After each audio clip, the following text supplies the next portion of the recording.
looking up at the strong wooden walls of her 90-year-old house. "I don't know why," she said.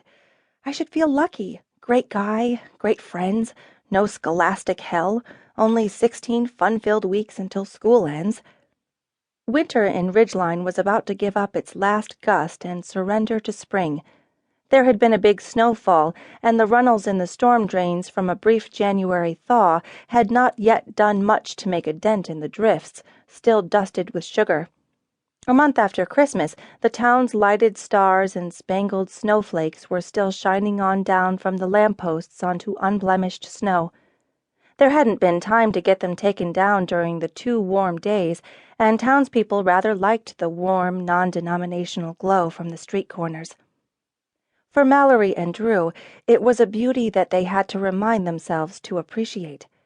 But for other people, it was a novelty, a little place lifted out of time. Ridgeline was becoming more popular by the year. Until the past several years, no one had ever moved to a tiny place like Ridgeline, population 2,000. But as cities became increasingly expensive and difficult for families, towns like Ridgeline, only an hour or so from New York City, became big-time destinations. Each year, a dozen or so new families moved to Ridgeline, to the huge new housing developments of mini mansions built on old farmland beyond Mountain Rest Cemetery, or into one of the old original Victorians or Foursquares arrayed along lanes that rose like streets and trees in a model train village. The houses sat along pavement that unfurled like a Mobius strip from the little town square, from the huge bronze statue of one of the pioneer wives from England or Wales, the first residents of the town. The twins, Mallory and Meredith, lived in one of the oldest houses on Pilgrim Street, where 4 generations of their family had grown up. The Brynn's great-great-grandfather had been one of the first settlers of Ridgeline and was among the men who built the first 5 houses, of which theirs was one. It had been a mining town then, home to rough-handed men and their patient wives. Now mining was a dreamy history, and newcomers cooed over Ridgeline as though it were a puppy. They loved the stationery shop and the Mountain Beanery coffee shop and the fact that the old flower shop, Bloomers, and the new funeral parlor sat amicably side by side. All those transplants were, as the twins' grandfather Arthur Brynn said, "running away from the lives they wanted in the first place." Little towns such as Ridgeline were getting to be what Grandpa referred to as boutique communities for urban refugees. "You can walk downtown and see a dozen people you've never even met these days," he complained.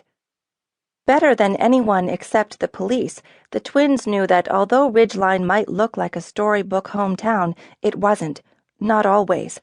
To them, Ridgeline had become an invisible veil through which they could see the secrets of people all around them. And they'd known most of those people all their lives. Drew brought up that very fact now. "You'd think you'd be happy to have something normal to worry about," Drew pointed out, irritated that they were wasting the only time they could touch each other all day, the school's policy on PDA beyond hand-holding, made by people who had either never been in love or were too old to remember it. "No insult intended. Life at your house fits into a pretty broad definition of what regular people would call normal." Mallory couldn't disagree. Although no one except Drew knew it, Mally and her sister Meredith weren't the typical girls next door, and the fact that they were identical mirror-image twins wasn't the half of it.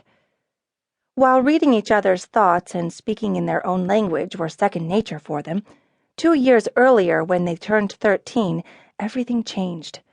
After a fire that nearly killed both of them, their twin telepathy became total telepathy. Dark, scary, and tuned into whatever evil dwelt at the roots of Ridgeline. In daydreams and nightmares, they saw bits of things and had to fit them together to make any sense of them at all. What they found out turned their relatively happy lives inside out. Like the first time, when they learned that David Jellicoe, the older brother of Mary's best friend Kim, was actually a budding psychopath hunting for a girl to torture. As they soon realized, they had the same power in 2 different flavors. Meredith was born a minute before midnight on New Year's Eve, and Mallory born a minute after. Mary could only see the past. From the recent